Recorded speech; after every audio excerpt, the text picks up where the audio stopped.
반갑다 얘들아. 연애학교에서 연애를 가르치고 있는 준두쌤이야. 오늘은 재회가 쉬운 이유에 대해서 얘기를 한번 해보려고 해. 남녀가 헤어지고 나서 새 연애를 하려 하지 않고 왜 재회를 하려고 하는지, 그런 심리들을 이해하고 재회의 원리를 이해한다면 오늘은 재회의 제자 정도는 알고 할 수 있게 쌤이 설명해줄게. 바로 수업 들어가자. 인간들은 보통 자기가 투자를 한 것에 대해서 회수하고 싶어하는 심리가 있어. 예를 들어볼게. 내가 A라는 주식에 1억을 투자했어. 근데 이게 처음에 한 20% 올라. 근데 어느 순간 이게 30% 떨어져. 또 오르겠지라는 생각으로 놔뒀는데 어느 순간 40% 떨어져 있어. 그렇게 점점 50% 떨어지고 60%까지 떨어지는데도 쉽게 손절을 못하는 거야. 왜? 내가 그만큼 큰 돈을 들였으니까 쉽게 손절을 못하고 손절함으로써 생기는 손해를 보기 싫은 거지. 연애도 마찬가지야. 내가 그 사람에게 많은 시간과 돈을 쓰고 그 사람을 만나기 위해 많은 노력과 에너지를 쏟았는데 관계를 순식간에 정리해버린다는 게 쉽지 않은 거지. 그래서 연애를 잘하는 사람들은 내가 상대에게 투자를 하는 게 아니라 상대가 내게 투자를 하게 만들어. 그렇게 해야 상대방이 내게서 쉽게 떠나지 못한다라는 걸 알기 때문이야. 이런 심리들로 사람들이 새로운 연애를 시작하려고 하기보다는 이미 나의 노력과 시간과 정성이 들어간 그 사람을 다시 만나는 게 더 이득이다 라는 생각으로 재회를 하려고 하는 거지. 새로운 사람을 알아간다는 건 현대사회에선 대부분의 사람들에게 스트레스로 작용을 해. 자기 회사 생활하느라 바쁘고 그 회사 속에서도 인간관계로 스트레스를 많이 받거든.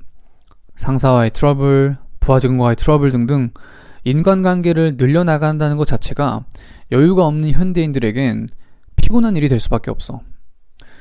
그래서 많은 사람들이 헤어지고 나서 새로운 사람을 만나려고 하기보다는 재회를 하려고 하는 거야.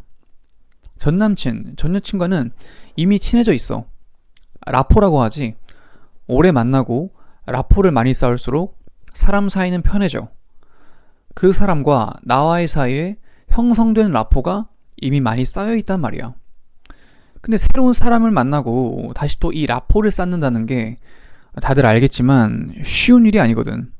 시간도 많이 걸리는 일이고 새로운 사람이 뭐 그렇게 특별하게 다른 점이 있겠어? 똑같은 인간인데. 그런 똑같고 지루한 과정을 다시 또 거쳐야 한다는 게 현타가 온다면 현타가 올 수 있겠지. 그리고 여자 입장에서 새로운 남자를 알아가야 하는 건 위험한 일이기도 해. 그러니까 세상 흉흉한데 이 남자가 어떤 남자일지 솔직히 모르는 거잖아? 그렇기 때문에 여자들이 새로운 사람을 만나는 데 있어서 남자보다 경계심이 높을 수밖에 없고, 어떻게 보면 전 남친은 안전이 보장되어 있다라고 표현해야 할까? 이미 내가 잘 알고 있는 전 남자친구가 새로운 남자보다 심리적으로, 정서적으로 편안할 수밖에 없는 거지. 남자 입장에서 새로운 여자를 알아가야 한다는 건 음식을 구하기 위해 다시 위험한 사냥터에 나가야 하는 것과 같아.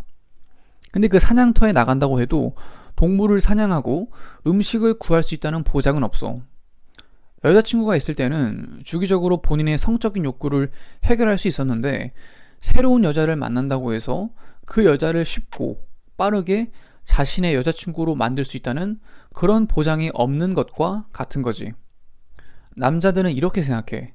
새로운 여자를 만나려면 다시 또 전 여자친구에게 했던 그 노력과 시간과 돈을 써야 해. 대부분의 남자들이 전형적으로 노력하는 그런 루트를 또 밟아야 하거든. 남녀가 각기 이런 이해관계가 있기 때문에 처음부터 새로운 연애를 시작하려고 하기보다는 대부분이 웬만하면 재회를 해서 다시 잘해보려고 하는 거야. 이런 이유들로 인해서 재회가 새로운 연애를 하는 것보다 쉽고 가능성이 높음에도 사람들이 재회를 하지 못하는 이유는 급하고 감정적으로 행동하기 때문이야. 어쨌든 헤어짐이라는 얘기가 나왔으면 그 헤어짐에 대한 책임을 지는 차원에서 서로 떨어져 있는 시간도 갖고 둘의 관계를 리프레시하는 동시에 신뢰관계도 회복을 해야 하는 그런 과정을 거쳐야 하는데, 많은 사람들이 헤어지고 나서 그 사람이 영영 나를 잊어버리진 않을까, 다른 사람에게 가버리진 않을까라는 불안과 걱정으로 초조해하고 급하게 행동해서 망치는 일이 다반사지. 쌤이 항상 말하지만 좋아하는 마음이 남아있다는 이유로 빠른 시일 내에 감정적인 재회를 하게 돼버리면 둘 사이의 신뢰관계가 다시 형성되기 어렵고 헤어짐에 대한 책임을 지는 사람이 아무도 없기 때문에 이별의 무게가 너무나 가벼울 수밖에 없어.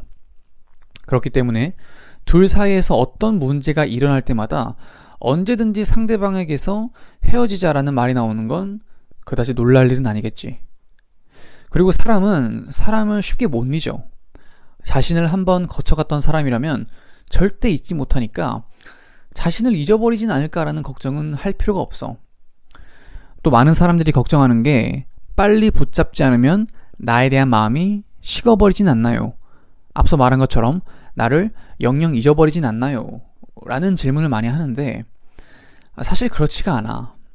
우리가 이렇게 헤어짐에 대한 책임을 지고 떨어져 있는 시간을 갖는 것은 상대방이 갖고 있는 나의 어떤 고착화된 이미지를 옅게 만들기 위해서야. 여태 만나다가 헤어졌으면 어떤 이유가 있겠지. 예를 들어볼까? 회사를 다니다가 퇴사를 하려고 마음을 먹는 건 어떤 이유가 있어서일 거야. 입사하면 모든 신입사원들이 열심히 하려고 하지.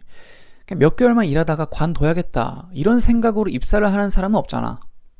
근데 회사 생활을 하다 보니 회사가 너무 빡세다든지 상사가 나를 너무 갈군다든지 그래서 못 다니겠습니다 하고 사직서를 냈는데 다음날 우리가 회사를 또 나가나? 아니잖아. 근데 이제 시간이 좀 지나면 그 회사에 대한 생각을 할 때 막 퇴사했을 때 가졌던 그 감정과 생각이 조금은 변하기 마련이야. 시간이 지났으니까. 나를 갈구던 그 상사가 조금은 변하지 않았을까? 아니면 내가 다닐 때 다니던 상사가 그만두진 않았을까? 라는 생각으로 다시 한번 다니면 잘할 수 있을 것 같다 라는 마음이 들게, 이런 의욕이 들게 만들어야 하는 거지. 상대가 이 연인 관계를 지속시킬 의욕도 없고 헤어진 이유도 싹 다 무시하고 무작정 그냥 좋아하니까 만나자고 하는 건 말이 안 되는 거야. 자, 오늘 이렇게 사람들이 재회를 하려는 심리를 분석하면서 생각보다 재회가 쉬운 이유에 대해서 얘기를 해봤는데 보통 이 재회를 하는 루트, 방법을 잘 모르는 것 같아. 그래서 쌤이 무료 상담과 유료 상담을 진행하고 있어. 무료 상담은 네이버 카페 연애학교에 무료 상담 게시판에 사연을 올려주면 유튜브 라이브를 통해서 쌤이 상담을 해주고 있고, 유료 상담은 비밀이 보장된 채로 사연을 분석해주고 재회하는 방법을 자세히 알려주니까 많이들 이용하길 바래. 자, 오늘 수업 여기까지. 쌤 간다.